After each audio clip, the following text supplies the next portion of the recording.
Hi all, ako si Pauline. Gustong pumayat pero ang sipag kumain. Hi all, another day, another vlog for today's video. Maaga nga akong nag-asikaso dahil meron kaming sport fest ngayon sa office. So after ko mag-asikaso ng mga gamit na kailangan ko, bumiyahe na agad ako para maaga ako makarating sa venue.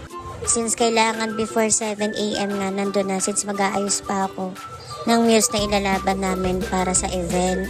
So dito nga pala gaganapin yung event sa Barangay Mariana Multipurpose Covered Court dito sa may QC.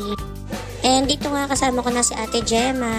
Nagsimula na rin kami mag-ayos niyan para maaga nga kami matapos. And para hindi rin kami maghahol sa oras. Syempre mas okay pag hindi minamadali para at least maganda yung kalalabasan ng ayos. And dito nga nagsimula na sila mag-exercise.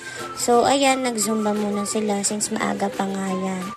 So tamang sayaw-sayaw lang sila dyan. Mabilis na naman yan dahil tinimula na rin agad yung event after ng zumba. So ayan nga nagsimula na magparampa ng mga muse.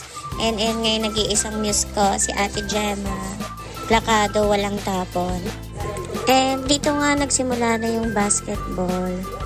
Napuno na ng ingay yung buong covered court and syempre kanya-kanyang cheer na kami sa mga teams namin.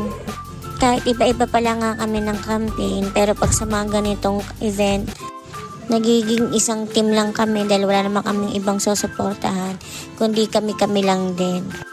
Ang sarap lang din sa feeling kasi alam mo yung kahit pinsan lang na nagkakaroon ng ganitong event sa company, at least nare-release kami sa stress dulot ng trabaho. And kahit papano, at least nakakapag-exercise din kami. At nakakapag-banding and get together. Dahil kahit lagi naman kami magkakasama sa trabaho, hindi naman kami nakakapag-banding ng ganito. Yung nakakapag-get together na masaya lang and walang iniisip na trabaho. And sa ganitong time din namin mas nakikilala yung mga bago naming ka-work, yung mga bago sa team.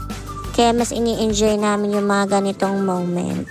Dahil minsan nga lang, kaya talagang susulitin mo. And after naman ito, focus na ulit sa work. And balik na naman sa realidad ng buhay ng isang empleyado. And kaya thankful kami sa company na pinagtatrabahuhan namin. Dahil kahit sa mga simpleng bagay na ganito, pinaparealize niya sa amin na kailangan namin mag-enjoy sa buhay. Bigyang oras yung sarili namin at hindi para magtrabaho lang.